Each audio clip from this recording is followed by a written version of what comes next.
All right, so this is our next installment of our mental skills training series. We're talking about pre-race routines. We want to pull everything together that we've been working on all summer and actually use it. All right, it's all great in theory. How do we take that and make it work for us?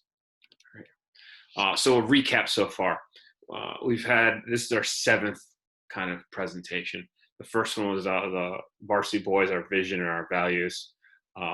Then we did some how to develop motivation, how to control anxiety, how to be a great teammate, how to focus, and how to build your confidence, right? If you haven't watched those, they're all on YouTube. I want to say the longest one is 18 minutes, so they're not long. Go and watch those because I'll use those all year. I'll reference those all year. And for the freshmen, when you move up to varsity next year, those will be things you're expected to kind of know and have started. All right. So they're super easy. You watch from your phone. They're on YouTube. So just look up Saratoga Wrong on YouTube and kind of make sure you have seen those because those are the foundation for today's presentation. And we're still talking about mental toughness, this idea of mental toughness. All right. Being comfortable in the uncomfortable, right? When it's torrentially downpouring and you can't see 500 meters ahead in the rain, you are uncomfortable. How are we comfortable in that situation, right? So we can still perform. We got to be confident, composed, and focused, right? And those are a couple things we worked on here: confidence, composure, and controlling anxiety is our composure and our focus. Right. So today we're putting it all together, right? When do our nerves begin to impact our performance? Test day, everyone hates the word test day. 2K, we're doing a 2K day. Is it a test? Right, that's a question we get a lot. Is it a test? We're doing 2,000 meters for time. Is it a test? It's 2,000 meters for time. Seat race day, right? There's 5 guys for 4 seats. We're in a seat race. And then there's race day, right? When we get to the big races. Any race where the athletes believe the outcomes impact them, most positively or negatively. If you're thinking about the outcome, then it usually affects our nerves, right? You don't think about the outcome of practice, right? But you think about the outcome of your test, right? And that's when the nerves start to spring up because we're no longer in the moment. We're out of the moment. We're thinking about the result. Causes our nerves to pop up, and we have to recognize that and work backwards from there to kind of control our nerves. So one of the things we can do is have a pre-race routine, right? Or a pre-test, pre-piece, whether it's test day, seat race day, or just a race day, right? Have a routine that's the same every time, right? Both with our physical warm-up and our mental warm-up, right? And I'll go into details for those, but on the water on race day, and I'll keep talking about on the water, though this applies for both seat races and or test day. 90 minutes for the race. It's time to flip the switch. It's time to get locked in. With the varsity, we've been talking a lot. Before practice, we have a pre-practice kind of routine. You'll see how those connect. But it's time to flip the switch. It's time to start locking in, right? And imagine if you do the same thing every time, right? You'll get bored of it. All right, you'll get bored of it. You won't want to, and boredom lowers your anxiety, right? So that's the same idea with our pre-race routine. We'll do the same thing every time. It'll lower your anxiety, right? If we did the same pieces every day and the same drills every day, you get bored. So the idea behind this with your pre-race routine, you do it every day, every time, you get bored. But that boredom, right, that idea of lowering your anxiety can be helpful when you're anxious, right? So keys to a pre-race routine. Let's start on the left side, your physical warm-up. You got to eliminate your distractions. For those of you who were mods with me and we went to the Mohawk Meltdown, one of the steps I even put down was say goodbye to your parents, right? Eliminate distractions, put your phone down, say bye to your significant other, time to start preparing for the race. We've talked about in the focus presentation, we talked about finding Waldo. And in that sense, the idea was uh, all those distractions make it harder to find wildlife. Right. Same idea. Eliminate distractions is easier to find wildlife. And as I said before, it's the same every single time. Right. Your pre-race routine is the same every single time. Right. So we start with what I'll recommend for the varsity men. We're going to start with some steady state, erg or run. Right. I really like to erg, but also recognizing that when you go to some races, you may not have erg, so you may need to run. Right. Uh, it's easy. Effort level 2. We're just trying to get loose. Right. We're trying to get moving. Uh, and then after our steady state, we're doing a dynamic warm up. Right. Ankle rockers, squats, lunges, leg kicks, reverse hurdles, knee hugs, all those things that we've done, uh, that the ninth graders have done for me and the 10th graders have done, even the 11th graders have done my dynamic warm ups. It's the same every time. Right. And then we're going to erg with a little pressure. Right. So a little faster than steady state. And we're taking 4 or 5 20s at goal split, about another 10, 20 minutes. All right. Lots of rest in between, but we want to see our split. Uh, we're looking to hold our race pace split. We're looking to hold 145 for our race pace split, and that's what we want to see. We want to see ourselves being successful, right? And then I call it stretch 2.0. That's going to be our static stretch, where we stretch and hold. Anything that feels tight. If you still haven't loosened up your hamstrings, your hips, your ankles, anything that's still bothering you, you're really going to lock in and stretch those muscles there. Right. And then on the right side, you've got your mental warm up. Right. You're focusing in on your breathing. Right. Really concentrating your breathing, not allowing your mind to wander. Right. You're supposed to be thinking about your breathing as you're steady stating, as you're stretching.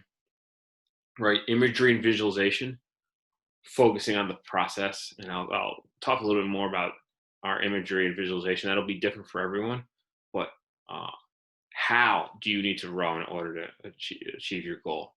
And I was fortunate enough to do some interviews with collegiate national championship rowers, and that's what all this stuff is based off of research. And one of the guys told me that he liked to only think about the first stroke, and he just visualized the perfect first stroke. I said, "Why the first stroke?" So I have a good first stroke, I'll have a good second stroke, and that sets up the rest of the race. He's like, "I'm just thinking about that first stroke." Uh, and then positive affirmations, whether you're rereading your training journal, right? Uh, whether you're reviewing accomplishments that you've had to get to this point, or whether you have a go-to phrase that drowns out doubt. And I like the idea of drowning out doubt, because if you allow doubt to take over, right? If you don't have a plan for drowning doubt will take over. And that's what all this is about: is quieting that doubt voice and strengthening the confidence voice. When I did imagery, going back to imagery and visualization, I did a lot of this myself personally. And I knew on 2K day, on test day, that I could start and I could finish. I knew that somewhere between 750 in and 1500 meters in, that middle 750, I was going to have a moment that was going to make or break my piece. And I decided to focus my visualization on that moment. And then I saw myself pushing through that wall. And I never allowed myself to see myself failing in that wall, in that moment. And if I was tired, sometimes that moment came early. Like, oh, 7:50 into this piece, I feel terrible. And others days I was feeling great, and I can hold off that wall to 1500. But it was coming for me. That wall was coming. And I knew if I can get through that wall, my piece would be great. At 20 strokes where doubt came back, and doubt will really start to creep in and say, you don't need to PR. You don't need to PR on this piece. You can miss by a second. It's okay. And doubt really starts to take over, right? I visualize myself smothering that doubt and crushing it for those 20 strokes. And I knew if I made it to those 20 strokes, I was in PR. But it was that, and that's something that I visualized. And at the end, when I stop recording, I'll ask Billy to kind of share his point or his thoughts on this, what he thinks. But everyone used their imagery and visualization differently. So we got to find out what works for you. Right? And then at the very bottom, have a go-to phrase that drowns out doubt. I used a hit back. That was I wanted to hold 137, 137, 137, and when I saw 138, hit back 137, get it back. Never let it creep up. Right, so kind of having a phrase that works for you. And this is what a varsity men's pre-race routine looks like. And this is something we'll do a lot. Why? Right. So we have this. Why do we want this? Right. The research research has shown that pre-race routines improve your performance. Right. Research has shown bench pressing makes your chest stronger. Right. So you're like, oh, I'm going to bench press.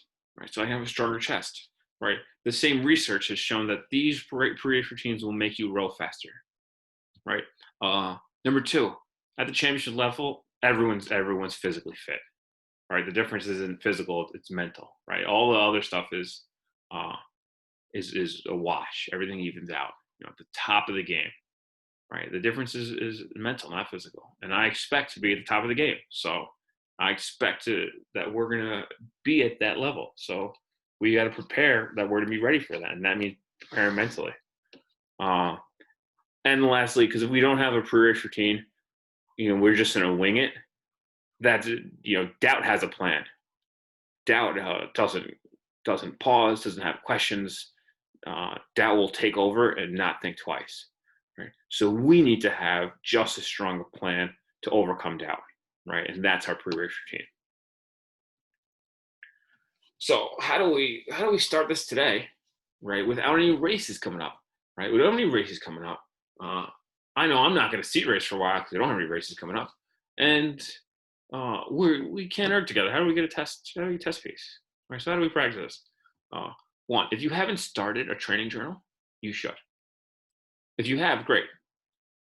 And then when you do that, you should highlight the wins. When you do something great, when you do something that moves you forward, you should highlight it in bright highlighter. Right. Number two, you should practice your breathing and your visualization. Right. Varsity men, we start practice every day with this. Right. Number three, practice high risk situations. Right. If you only practice this, if we do one test piece of a year, so they call it 3 test pieces of the year, and there's one national championship. There's only 4 high risk situations, right? Then we only practice something 4 times, and we're not going to be good enough at it. We need to find challenge situations, prepare for them as if they were races, see how it goes, learn from it, assess it, and then do it again, right? And refine it, make it better every time. The first time you do this will be, it won't go perfectly. All right. Well, what didn't go well? Was I too amped? Was I not amped enough? Was I focused on the wrong thing? Talking over with the coach and making sure it's better, and then find another high risk situation, do it again. Right. And lastly, continuing our pre-practice switch, making sure that we begin practice. The varsity men, we take some deep breaths, we visualize that day's practice, and we don't sit ready until we're ready to be great. All right. That's our pre-practice switch, and we'll continue to practice that. Any questions? Any questions? Any questions for recording?